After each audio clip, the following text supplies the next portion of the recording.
As the government shutdown has shuttered the Bureau of Labor Statistics monthly jobs report, there is a new, somewhat alarming report from a private consulting group that shows in October employers in the U.S. slashed over 153,000 jobs, marking a 183% spike versus September, the biggest cut for the month in over 20 years. The tech firms led the job cuts, in the private sector, according to that report.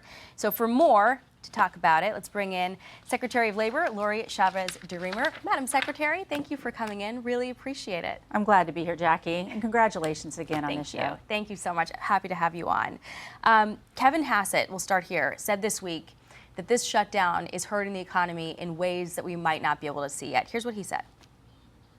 We're starting to see pockets of the economy that look like they might be in a recession. Now, we're not in a recession because of this, but there are pockets that are really hurting. And if we go another month or so, then who knows how bad the economy could be this quarter.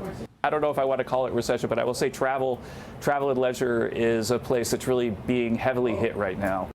Okay, so the jobs reports have not been coming out because of the government shutdown. Are you at all concerned that we might see some surprises in the next one? Well, we certainly don't have a crystal ball about what we can see, but I think Kevin's correct. The trickle-down effect is what's hurting the American people. Jackie, 40 days of a shutdown is where we are right today, and I'm hoping that the Senate Democrats will get it right. This Schumer shutdown is hurting all Americans, not only our current workforce, but our future workforce.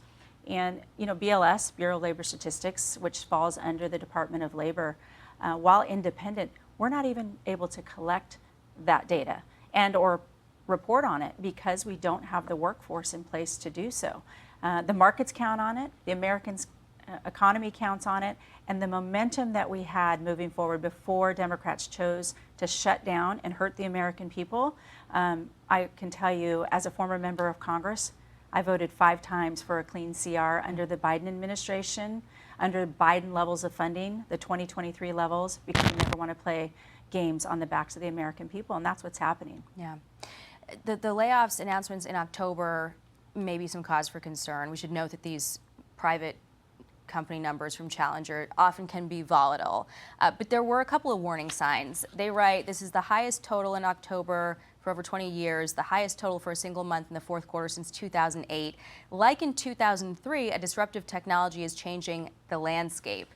So do you think that the AI boom could be posing trouble ahead for the labor market? I know the president always says that he wants the U.S. to win the AI race, but how long are we talking about before we start to see those results? And in the meantime, is it cause for concern, especially when you've got the Federal Reserve looking at, you know, the possibility of a softening labor market and trying to move forward with these rate cuts? Well, I think there's a couple of points that you made. The president has leaned into winning the AI race. It's important for the United States. It's important around the world that we are dominant in AI. One of the things the Department of Labor had been so excited about and working on is the possibilities of the new jobs. I mean, the American people are very nimble. We understand that we have changed through the ages.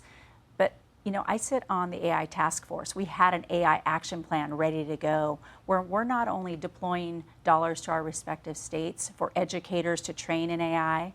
We want all of our American workforce to be proficient and literate so we can compete across the board and answer the market demands that these companies are asking for. So we see AI as an assistance to the businesses and to the American workforce. At the same time as we're building a lot of these data centers, we have our trades in place. We need more electricians, more HVAC, more machinists. That's why you saw somebody like Sean O'Brien, a good friend of mine, Teamsters, line up at the White House with Republicans and ask these Democrats to open up this government because it's hurting 1.3 million Teamsters and it's hurting their family paychecks. So while we're doing all the hard work and we're not stopping, Jackie, during this time, during this shutdown, while we can't do everything because they have stopped us in doing so, we're prepared and ready to go because we need that skilled workforce and training. And so we have the plan in place, and now we just need that government to open, Democrats to do their job so we can release and help these respective employers hire. One more point on AI before we move on to the shutdown, and I want to talk to you also about H-1B visas. Amazon has not been shy about pointing to AI as the reason for layoffs. They say some may ask why we're reducing roles when the company's performing well. This generation of AI is the most transformative technology we've seen since the internet. It's enabling companies to innovate much faster than ever before in existing market segments and altogether new ones. What can be done when you've got big employers like Amazon flat out saying, look, AI is taking jobs? Well, we are certainly taking cues from the private sector.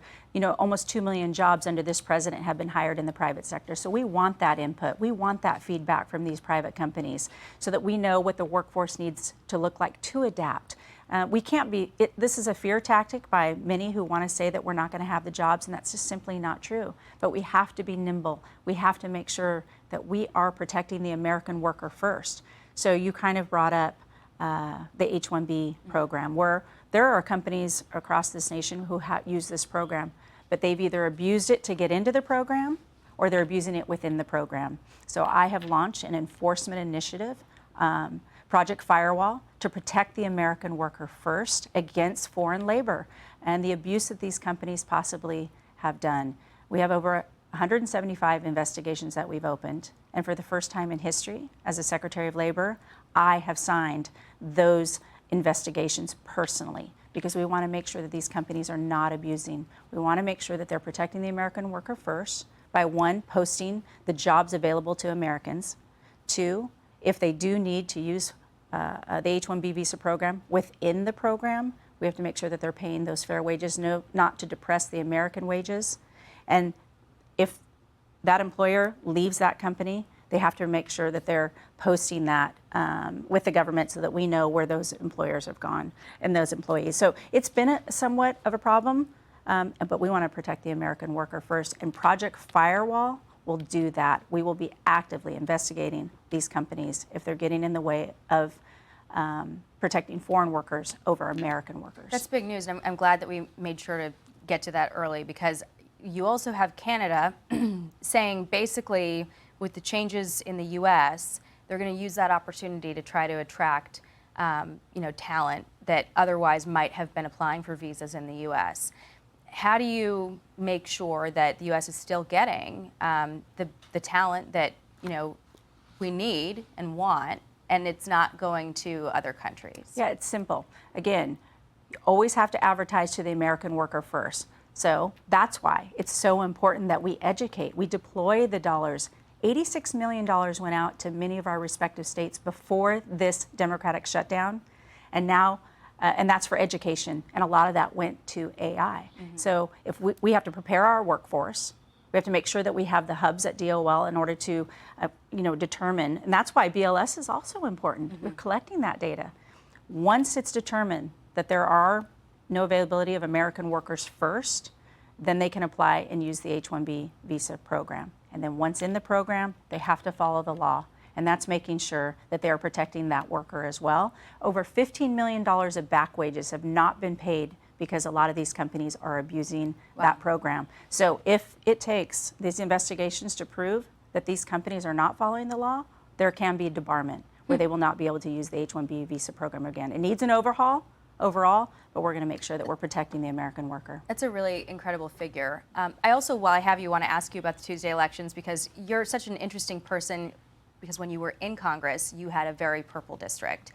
You're hearing a lot of these Democrats credit, the campaigning on affordability for, the wins. But in 2024, we saw Republicans win over parts of the voting bloc that traditionally goes to Democrats, union workers specifically. That's right. And you have folks like Mamdani saying, we're going to stand alongside labor unions, trying to sort of bring those voters back into the Democratic fold. And we had heard during the reconciliation process specifically some consternation from unions about things like the green energy tax credits going away, that being union jobs. How is the administration and Republicans going to try to keep those new Republican voters firmly in your camp? Yeah. Well, let me tell you what voters care about. They care about their families. They care about having more money in their own pockets when they work hard. They care about making sure that they have the choices in their communities to do what they choose to do with their hard-earned dollars. That's why you saw so many union workers stand on the side of President Trump, because he delivered on the promises that he said he was going to deliver on, and he's continuing to do so. So when we see a socialist candidate or a communist candidate win an election in a state that they were expected to win anyway, and they don't deliver to the American people just redistribution of wealth, you're going to see a year from now that those same hardworking men and women who often are in unions, they will stand by Republicans. No longer can Democrats say that they are for the working class families. That is a Republican initiative, because we have stood by hardworking men and women who built this country. And that's why the president has been so focused on America First policies, on the American family. All energy costs have gone down. Grocery prices have gone down.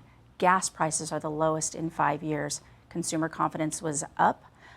Blue-collar wages have been up in the last 60 years for the first time under this president. We're protecting over 7 million jobs across this nation. 1 million jobs every single year will be protected under the working family tax cut. No tax on tips, no tax on overtime. All of that goes to the hardworking men and women of this country. So I would imagine that what happened last Tuesday is not going to play a factor in a year from now, because you're going to see these men and women stand behind the Republican Party because the policies are best for families. It was interesting to read those election results and see that it wasn't actually the lowest earners who were voting for Mamdani. It was oftentimes, the more upwardly The elite mobile, woke yes, is who voted college for. educated. All right, we got to go to a break. I'm Yeah. sorry, they're wrapping me in my ear, but I'm just so excited to have you on. Thank you Yeah. very much, Thank Madam you so Secretary. much, Jackie. Appreciate it. Thank course. you. Hey everyone, I'm Emily Campagno. Catch me and my co-hosts Harris Faulkner and Kaylee McEnany on Outnumbered every weekday at 12 p.m. Eastern, or set your DVR. Also, don't forget to subscribe to the Fox News YouTube page for daily highlights.